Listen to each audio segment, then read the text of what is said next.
Hey friends, if you encounter this issue where you cannot change the background in Windows 11, then please watch this video. I will guide you through the process to fix this problem.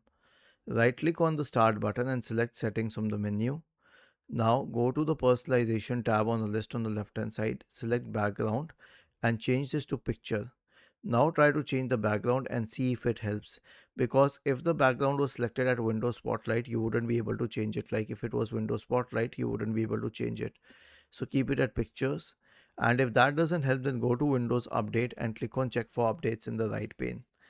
Once this part is sorted out, the next thing that you can try is to search for command prompt in the Windows search bar and click on run as administrator.